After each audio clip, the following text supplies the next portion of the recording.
我们邀请 Bitcoin for Corporations 的 Adam Pam、The Smart Web Company 的 Andrew Webley、Kraken 的 Gerrit Oberoi 以及 Stripe 的 Matt Cole 带领我们探索企业比特币的采用和投资的未来。邀请我们的嘉宾 ，Welcome our guests.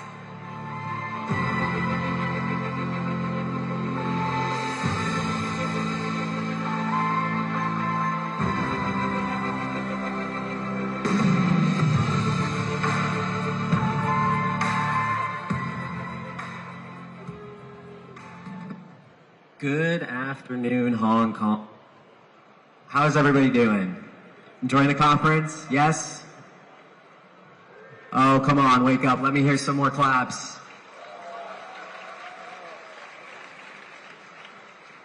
It is truly an honor to speak here today, not just in the APAC region, but specifically Hong Kong, and to bring some of our members from the Bitcoin for Corporations Alliance up here, joined here by Strive, Kraken, and the Smarter Web Co. These guys are the pioneers shaping the corporate Bitcoin treasury adoption playbook, and I'm very happy to have this discussion today with them. But I'm going to let these gentlemen introduce themselves. Andrew, why don't we start with you? My name's Andrew Webley. I'm the CEO of the Smarter Web Company, and we're the UK's largest public company holding Bitcoin on the balance sheet. Hi, my name is Gerrit Oberoi. I'm the head of Kraken Institutional. Matt Cole, CEO of Strive. We are completing our reverse merger right now. If anyone happens to own shares of ASST, vote yes. That is a great call to action, Matt. Why don't we give a little bit more context behind what the Smarter Web Co. is doing in the UK, Andrew, and then Gerrit from Kraken Institutional side, how you guys are supporting these companies, and then Matt, of course, from the US angle. Andrew, let's start with you.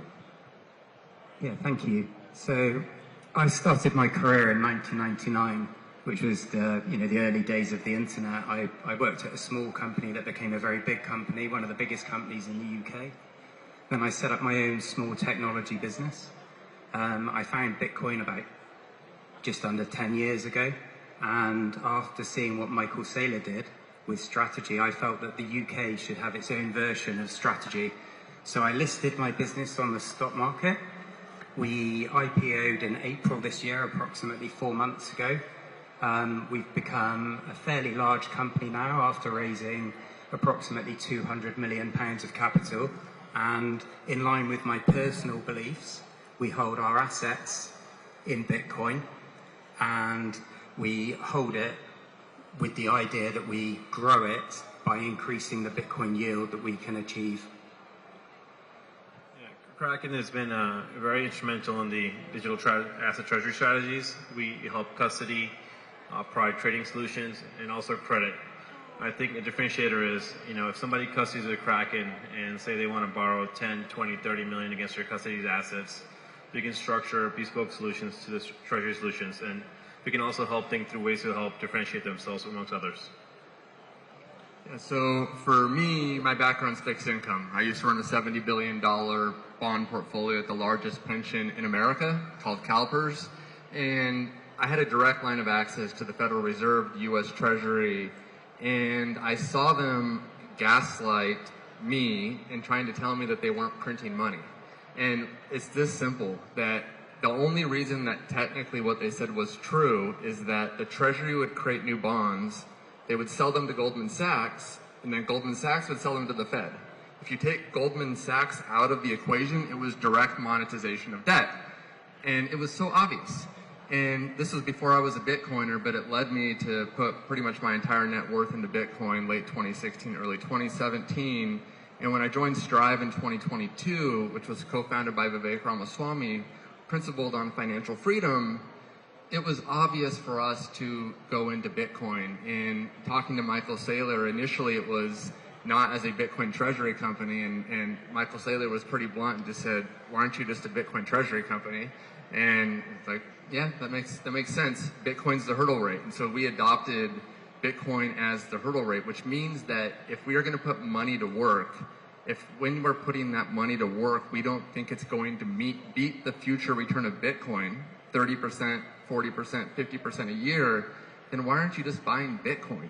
And so for us as a Bitcoin treasury company, we are looking for ways to grow Bitcoin per share, the amount of Bitcoin each share of our company owns, which is like other Bitcoin treasury companies, and we're all approaching it from a little bit different angles.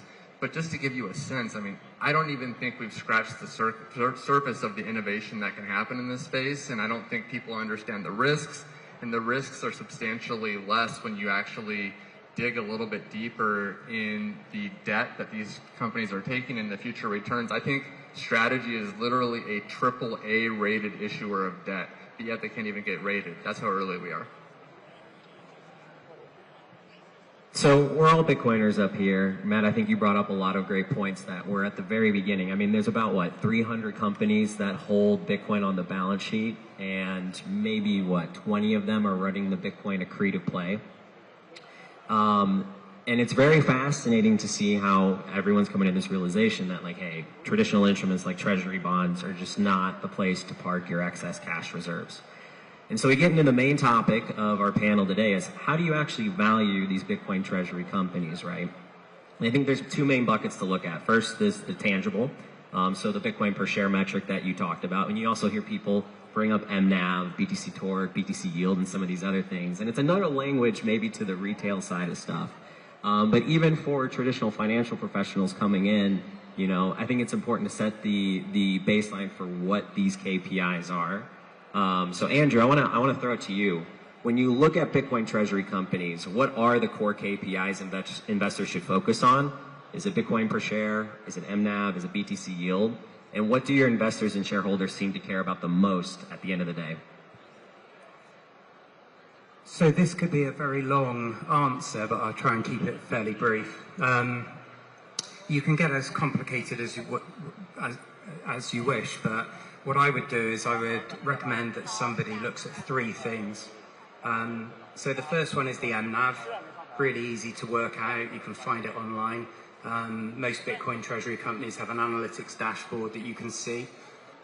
What the MNAV means is very, very simply, it's the value of the Bitcoin versus the market cap. You know, maybe below 2 is pretty low, below 3 is relatively low, maybe above 5, 6, getting expensive, not financial advice. So you've got your MNAV. Then the second thing that you've got is the BTC yield. So this is really important. So a company like my company will issue equity, which increases the shares in issue. In return for doing that, it will generate capital, which in our case gets deployed into Bitcoin. So we issue shares and we buy Bitcoin. So the growth in that Bitcoin held is the BTC yield. So you're calculating the growth in the BTC versus the dilution caused by issuing the equity, which is, in very, very simple terms, made possible when the MNAV is greater than 1. Then the third thing that is something that not a lot of people talk about is the size of the company. And very, very simply, the model is ever so slightly easier the smaller the company. So if you look at, say, the market cap of the company, one of the components of your MNAV calculation, you'll be able to see the size, with the theory there being, which isn't, you know, 100% true, that the larger you are, the harder it is to raise additional capital to make that much difference to your BTC yield and therefore MNAV. Andrew, you and I were talking kind of earlier, and Matt, I'd like to get your perspective as well here too as the CEO of Strive. You know, we're talking about what's valuable to shareholders, but does that necessarily align with what's valuable to you as the CEO? Like, what are you guys looking at ultimately at the end of the day to value your own companies? Yeah, so for us, we are on a mission to outperform Bitcoin over time. Because if you aren't doing that, there's no reason to do the strategy. You should just buy a Bitcoin ETF. And so for us, it was, how do we deploy our resources? We have a very talented team. There's a lot of talented teams in this space, right? But each team, like sports teams, have different strengths, different weaknesses. And we're an asset manager. And so as an asset manager, we're used to looking for alpha strategies, meaning, can you outperform Bitcoin without even taking Bitcoin-specific risk? So that's the alpha side. But then on the beta side, I think the debt markets are evolving so quickly where when we announced our reverse merger in May, convertible notes were still the in way for people to get leverage, and now it's shifted to perpetual preferred equity instruments. And so we've kind of found ourselves in a position, I think, as probably the only Bitcoin treasury company that's doing a reverse merger, so as a SPAC, no debt, raised $750 million of capital. So that's become a very interesting opportunity for us to consider as we complete our merger. But that's how fast this space goes. When we were at Strategy World of the Bitcoin Conference in America, that was not a thing. And so for us, it's just being nimble, having fun, putting our brains together to make the best decision. And that'll be different for us versus Andrew versus Nakamoto. But ultimately, I think we're in the early days of figuring out different ways to increase the amount of Bitcoin per share. Gurpreet, as Kraken Institutional is at the front lines here with a lot of these companies who are running the Bitcoin Treasury playbook, you get to be beholden to a lot of these conversations. What's your take on all of this, and how is Kraken supporting these companies? I think Kraken is a service provider, so we try to, even playing field. We offer custody solutions, trading solutions, and lending solutions.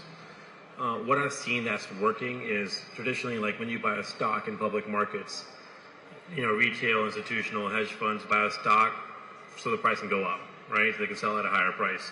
So I think the winners who I see in the treasury companies today are guys that have really strong marketing strategies and hit velocity. They hit velocity very early on so they can hit the ATM and keep the flywheel going.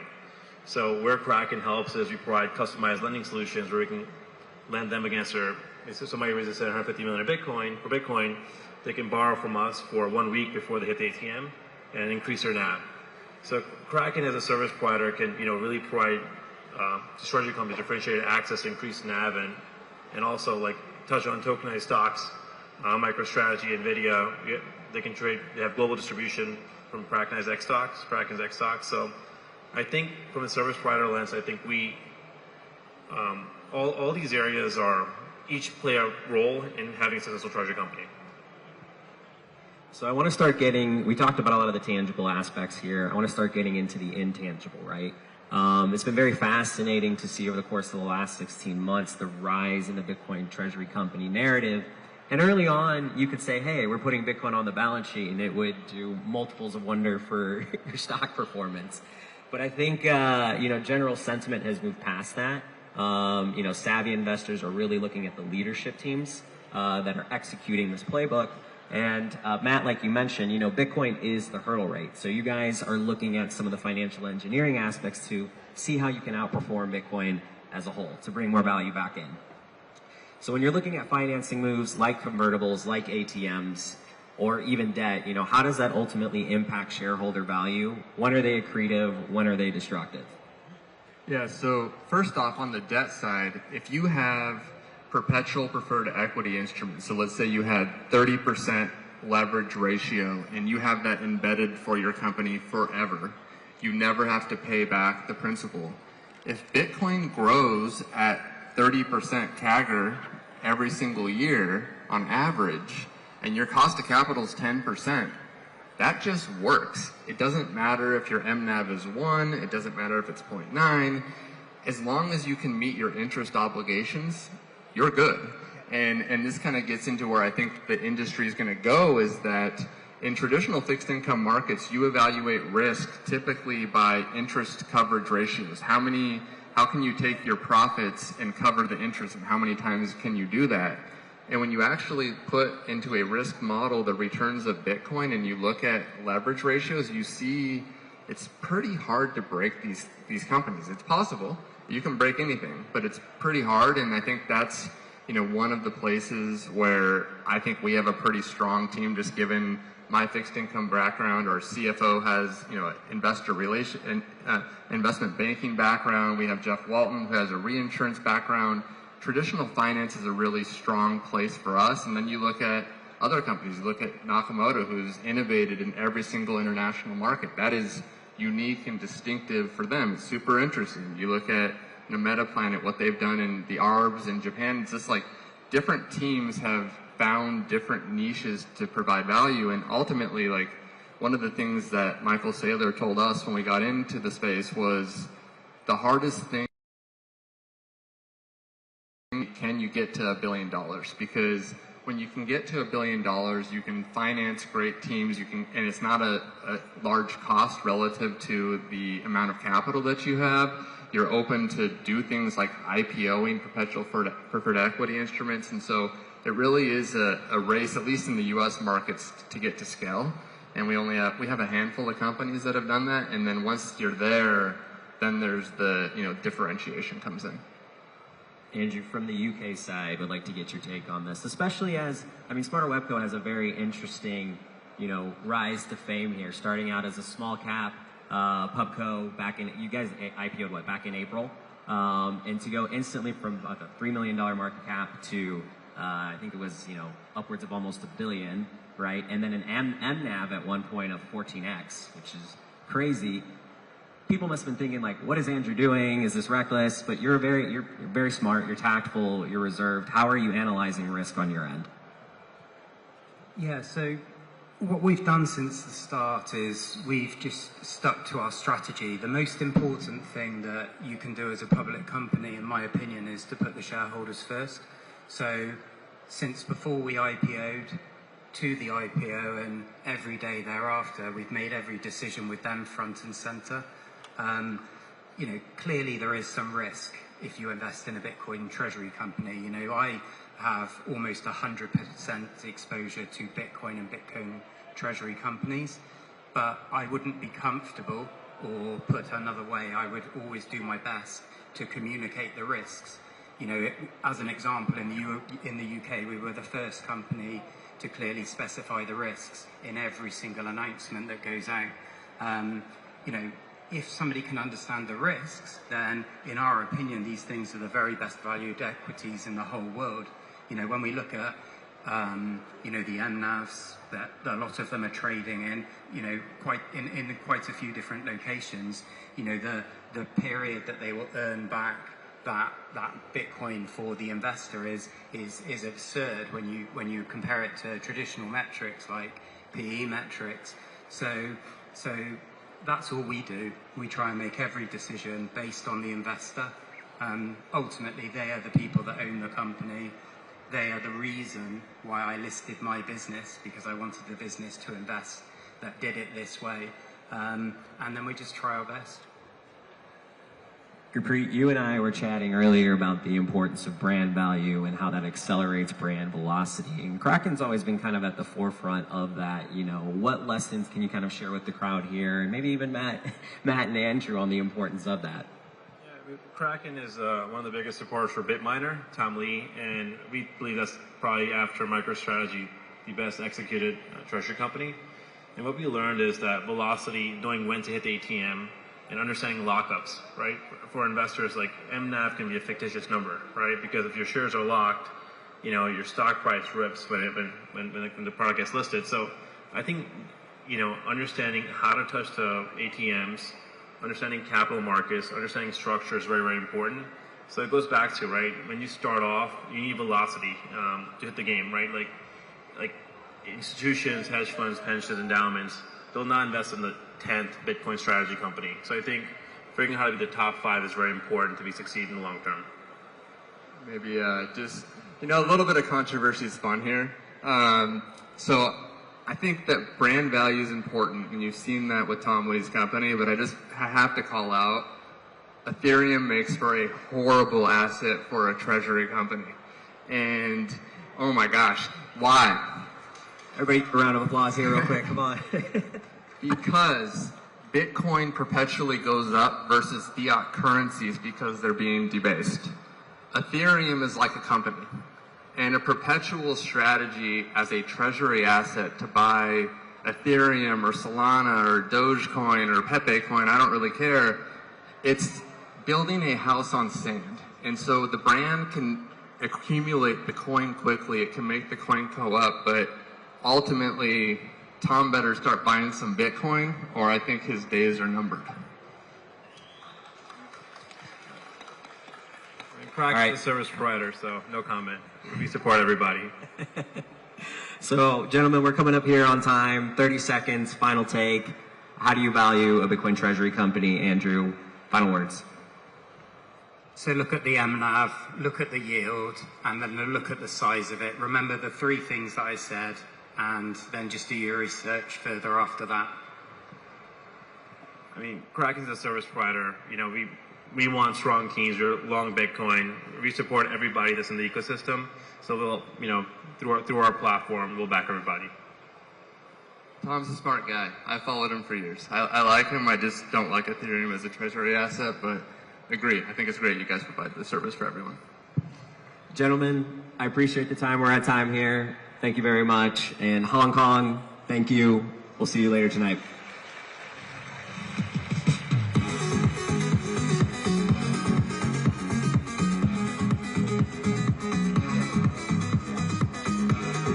I'm Simon Garovich, president of Metaplanet. The global financial system is broken. Where can you build long-term value when every system is stacked against you? A year ago, we were running a struggling hotel company in Japan. So we flipped the model. We made Bitcoin our core reserve asset. Everything we do flows into a single goal, increasing Bitcoin per share. Today, we've become Asia's leading Bitcoin treasury company and the top performing listed equity in the world.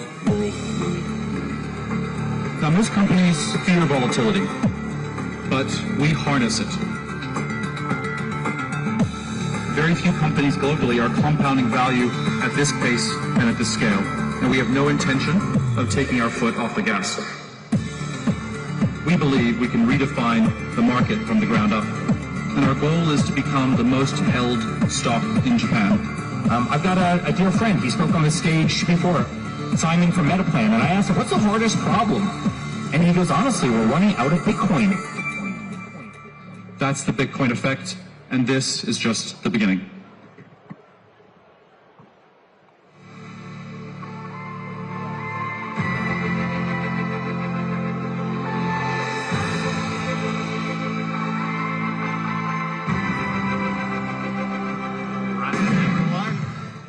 Welcome back. We are here for our final fireside chat of the day. It is my pleasure to welcome to the stage my co-founder, CEO of Kindly MD and Nakamoto, David Bailey, and Mr. Eric Trump, Executive Vice President of the Trump Organization. Please join me in welcoming David and Eric.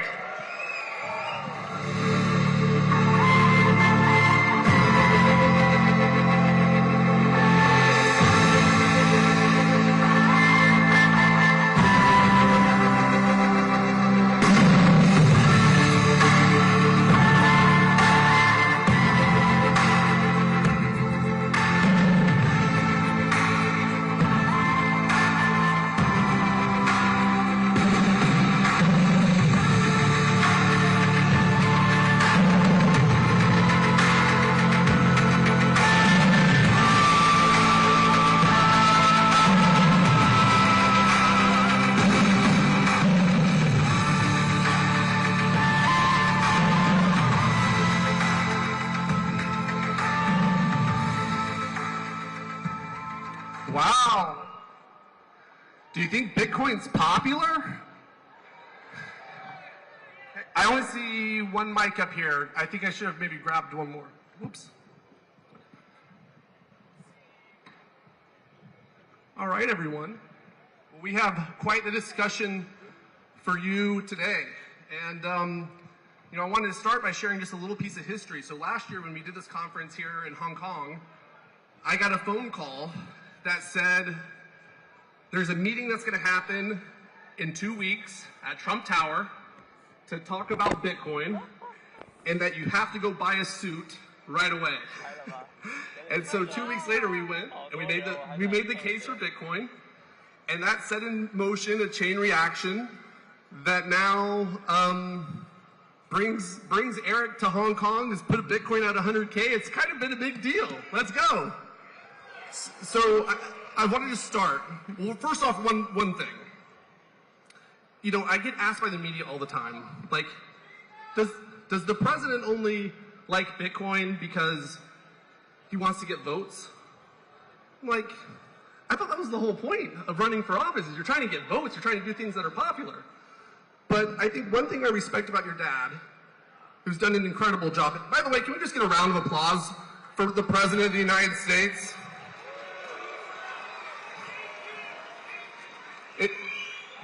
So one of the things that I respect so much about your dad is that he's an entrepreneur through and through. He sees opportunity where other people don't, like a true entrepreneur does.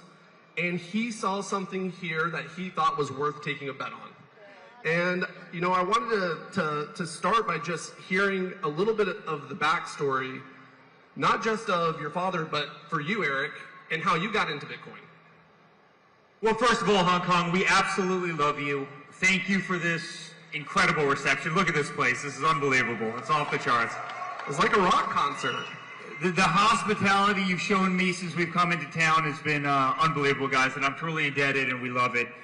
Which brings me to another special person, David, and he's too humble to say this, but you know, we were getting debanked as a family, and I tell this story every single time I'm on stage, but because my father was a political guy, we were getting debanked by the biggest financial institutions in the United States. I'll never forget it. And all of a sudden, we started meeting all these incredible people in cryptocurrency. One of the people we met was David Bailey. And he asked my dad, he calls my dad one day, and he goes, and I told this story to a different group a minute ago over there, but he called my father and he said, I want you to speak at the Bitcoin conference in Nashville. And my father calls me up, he goes, hey, what do you know about this Bitcoin thing? I mean, obviously I believe in digital assets, but do you think I should speak at it? And I said, absolutely, you have to speak at the conference. And David Bailey was the first person who invited the now President of the United States, before he was president, before in fact the media even gave him a shot at winning, to speak on a stage. And the community, the Bitcoin community, embraced him. The Bitcoin community embraced my father unlike anything I had ever seen before. And I hope that's paid off in spades, because we love this community. We believe in this community. 90% of my time in life is in this community now. It is the greatest asset in the world. And we are changing finance. We are changing modern day banking. We're changing modern day finance. It's the greatest store of value that's arguably ever been created. And guys, I'm telling you, you're going to look back in 3 years and 5 years and 10 years. The people in this room are the true pioneers of the space, and all of it's because of this man right here. And so, David, we love you. We appreciate you. And thank you for starting this journey for a lot of people, including my family and including so many people in this room. Wow. Well, I just want to say, Eric, you are the top diplomat of the Bitcoin Nation. And the Bitcoin Nation is in every country on the planet. This is the Bitcoin Nation. So good job, sir. Let's jump into business, okay? You've dived headfirst into this. You've gotten involved in some entrepreneurial endeavors. Metaplanet, I think, first and foremost. We were supposed to be joined today, actually, by Simon up here, but for some things we won't go into, he can't join us. Talk about your involvement with Metaplanet. So where is Simon, first of all? He was right here. I saw him a second ago. Where's Simon? Simon, stand up. Woo! Come here. Come do a little victory lap over here. What this guy has done for Bitcoin in Asia is unbelievable. I mean, he is the Michael Saylor of Asia. He's a wonderful guy, a guy who's become a dear friend of mine, and he called me a year or two ago and he goes, Eric, would you like to become involved with the company? And I said I'd absolutely be honored to. And I couldn't be more proud to stand by his side. You know, he has single-handedly changed not only Japan in terms of the way they look at digital assets, but a lot of Asia, and he deserves tremendous credit. So to our good friend, we absolutely, we love you. You're great. So there's Metaplanet, but there's also American Bitcoin. Talk about American Bitcoin. So American Bitcoin, I've got our great partner, one of my great partners, Asher here, and Mike Ho. Asher's over there. But listen, I think if you know there's a family that loves America, I love the entire world, but if you know there's a family that's truly American to the core, it's ours. We've got some of the cheapest energy in the world in America, in Texas, and we developed a company called American Bitcoin. We are one of the biggest Bitcoin mining companies on earth. We mine about 3% of the world's Bitcoin every single day. We're about to go public on the NASDAQ very soon, coming up. And you know, our rough cost per energy per mining a Bitcoin is about $37,000, right? And on an asset that's trading at, what is it today, $112,000, $113,000. And so we're doing the Bitcoin mining game as well as anybody on Earth, better than anybody on Earth. And at the same time, we're doing kind of a strategy model on the other side. And so we could not be more proud to launch this incredible endeavor. I think we're going to be one of the greatest Bitcoin companies anywhere in the world. But what's so cool is you have this across the board. You've got the Simons leading the way. You've got the Davids leading the way. You've got American Bitcoin that's going to lead the way. You have Michael Saylor with obviously strategy. You know, he's obviously, you know, truly leading the way by what he's done. You've got nation states that are buying the hell out of Bitcoin. You've got Fortune 500 companies that are buying the hell out of Bitcoin. I mean, you've got the biggest families. You've got the biggest companies on Earth that believe in this digital store of value. Everybody wants Bitcoin. Everybody is buying Bitcoin. And that's an incredible thing. And that's why I've always said that I really believe in the next several years, Bitcoin hits $1 million. There's no question Bitcoin hits $1 million.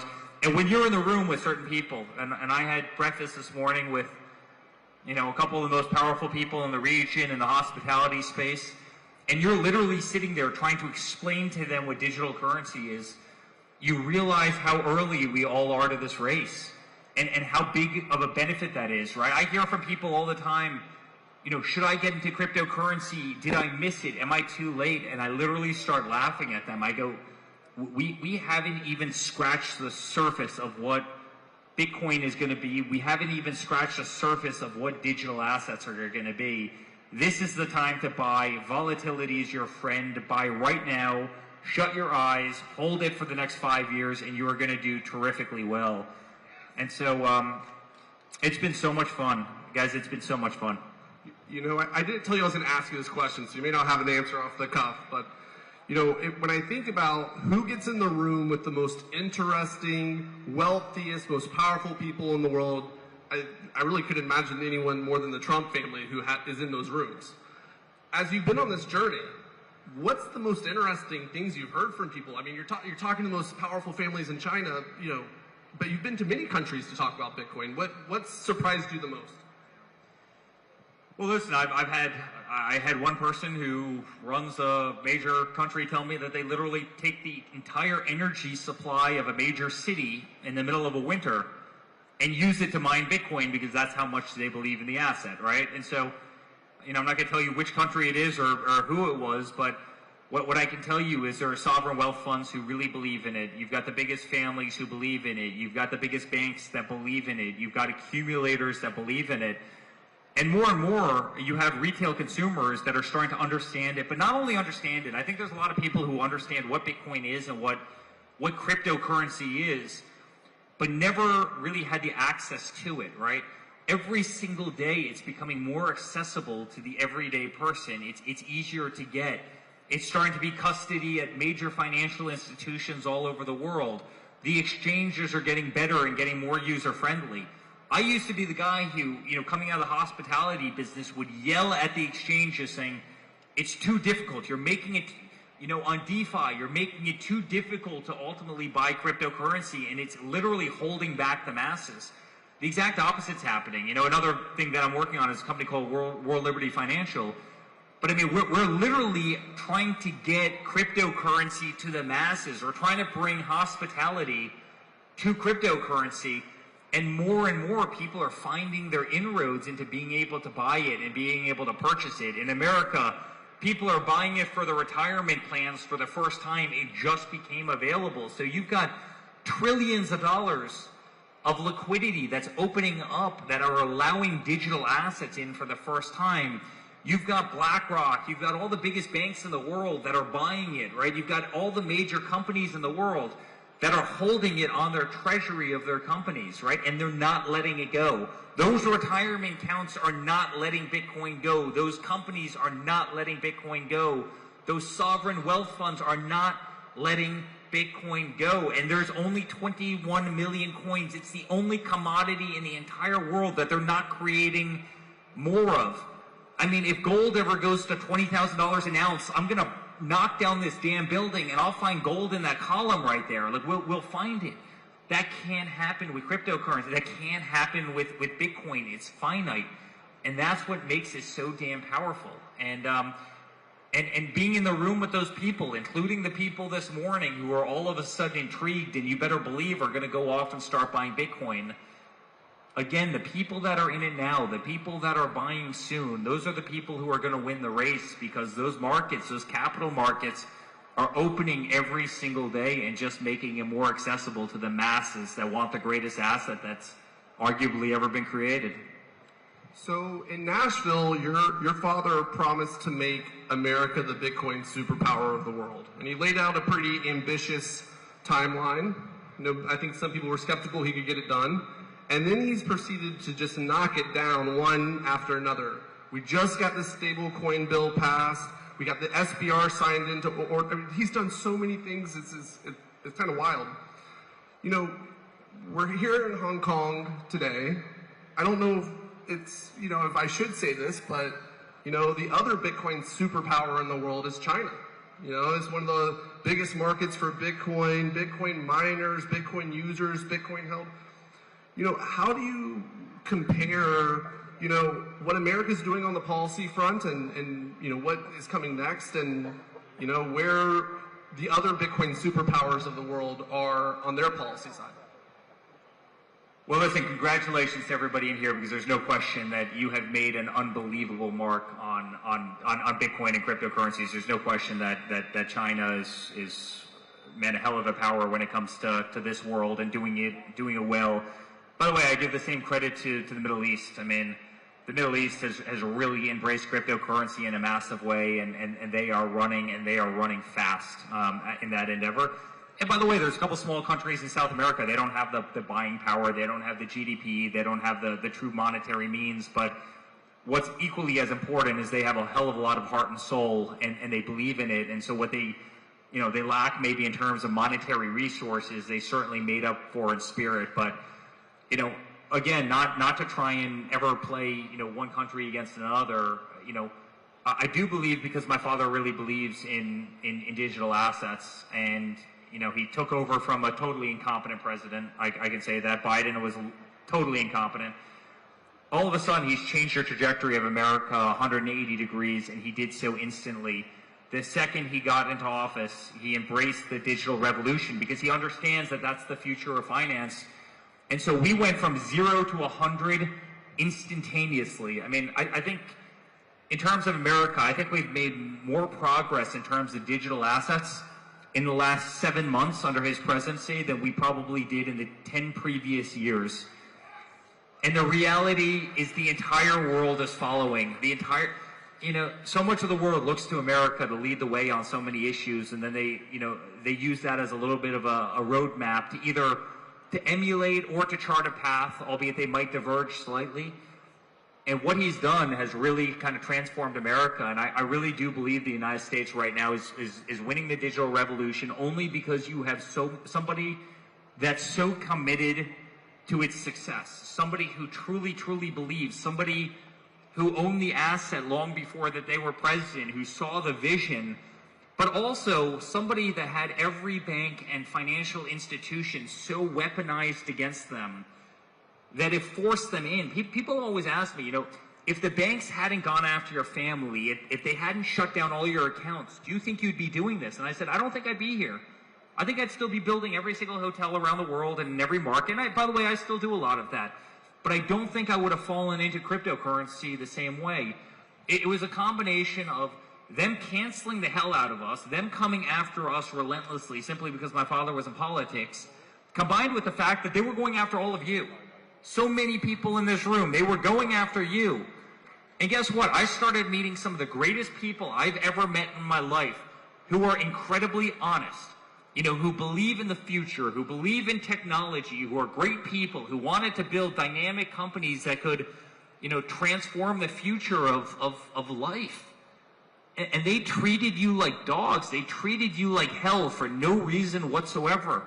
And they were doing the same to our family. They were doing the same to us. And so, you know, they often say kind of the enemy of your enemy is actually your friend.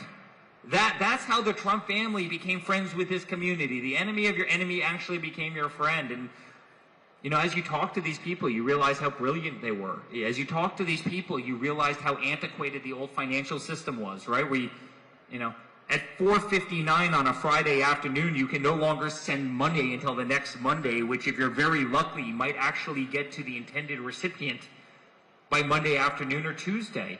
That's not the modern world. Give me a break. That's not, you know, finance has to be 24/7, 7 days a week. That's what people expect. That's what people demand. And we're changing that every single day. And so the road's been beautiful. The road's been something I would have never guessed in my wildest dreams. If David could have brought me back 10 years, no way would I ever have thought I would have been here. But it's also probably been the most rewarding venture of my entire life. So your father's put Bitcoin on the global stage, and you know, I have this perspective that, you know, money bounds people together. And so the Bitcoin nation, no matter where you live in the world, there's a common bond. And you know, I think there's a big future for Bitcoin as it comes to diplomacy. And so I got a question this morning that I wanted to ask you in that regard, from a CNN journalist that's here. Your father and President Xi are going to be sitting down to talk at some point soon. Is Bitcoin going to be one of the topics they talk about? Never really expected that question. I don't know if they. Hey, listen, I would certainly love them to talk about Bitcoin because it's certainly something I'm passionate about. I think they've probably got larger things to talk about. But hey, that'd be my question. David, that'd be my instant question. Talk about Bitcoin. You know, I think I just want to throw an idea out there. I mean, maybe we could pay tariffs in Bitcoin going forward. I think that'd be a great idea. That's interesting.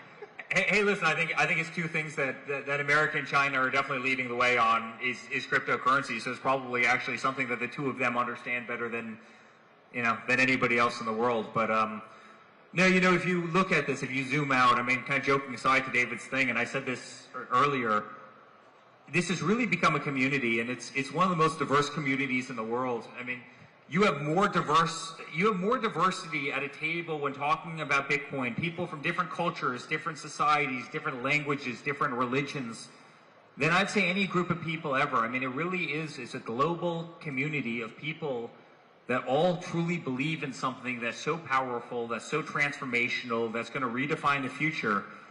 And it's beautiful. I've met more incredible people from more incredible places through this community than, honestly, even hospitality, which is kind of, you know, has always been my bread and butter. It's kind of hard to believe that this group, I mean, so many of the people you'll see in this room, you'll see at the next conference in Miami, you'll see them at the next consensus conference in Toronto, you'll see them in Abu Dhabi, and you'll see them everywhere in between. This is truly a global community, and I really believe that's great for humanity. That's number one. Number two is one other thing that never gets talked about, and it might even be a little bit crude to say, but guys, the traditional financial system in the world has benefited guys like me, and it hasn't benefited the vast majority of people, right? It benefits the people that, you know, were fortunate enough to have some zeros behind their name. They're the ones that have leverage. They're the ones that have power. They're the ones that can call the heads of the bank, you know, and negotiate off a full point on a loan, or, you know, get all the fees knocked out, or, you know, listen, there's a lot of ways that we can, or just borrow money in an environment where they wouldn't give other people money. You, for the first time, have kind of a community which is agnostic to true wealth. And that's a great thing. It gives the person in sub-Saharan Africa, you know, the same opportunity as it gives the, you know, executive on Wall Street in New York City. And that should never be forgotten. It's the first time in any kind of finance, probably in the history of the world, where there is no kind of disparity between socioeconomic classes, and that should really be cherished. So this is going to be my last question. This is everyone's favorite question. Since you mentioned, you know, adding a couple zeros behind your name, what's going to happen to the price of Bitcoin a couple years from now? Well, I've said this for a long time, but there's no question in my mind that Bitcoin hits $1 million. There's no question about it. And by the way, I don't think it has to stop there. I think it could go a lot higher. You have every person who wants an asset class, and you have a very limited supply, and it doesn't take a genius to figure out where that goes. Then you combine a traditionally kind of hard asset that didn't have as much utility behind it. It was a true gold. It was digital gold. It was a store of value. And now every single day, and David probably sees this much more than I do, but every single day they're figuring out new ways to kind of stake it, to get yield on it, to use it for everyday purchases, to use it, as kind of buying power, right? So more and more you're taking this digital gold that was really just a store of value before, and you're putting massive utility behind Bitcoin. And so, I mean, every use case for it is fantastic. And honestly, volatility is our friend. Like, people ask me, like, when do you buy? Buy right now. Buy this second, right? I mean, I can't tell you how many people over the years I've told to buy Bitcoin, and every single time they come back to me having not done it, and they say that I wish I would have bought. In fact, I made one of like the great all-time Bitcoin calls on Twitter. I think it hit 83,000 or 82,000. And I go, right now would be a great time to start buying Bitcoin. Sure enough, it hits, 79? It was like 79 the bottom, like 78.9 or something like that. It's like 79. And it goes from 79 to like 124 in, 90 days? And I called it within like 1,000 or 2,000 of the bottom on, and then people come back to me, you should have told me. I'm like, I put it out on my Twitter following to, 10 million people around the globe, like when to buy Bitcoin, but I really believe in it. Go, buy it now, close your eyes, hold it long term, do not get rid of it. I think Michael Saylor always says, sell a kidney, buy Bitcoin, right? And I think he's, I know obviously he jokes when he says that, but he's right. Buy it, hold it, and I think you're going to do extremely well. He's not joking, for sure. Actually, he sold one of his kidneys, I'm pretty sure. So, well, with that, ladies and gentlemen, I want to thank you for being a part of a historic event. I want to thank Eric for joining us all the way in Hong Kong. Hong Kong, can we give a shout out to the one and only Eric Trump?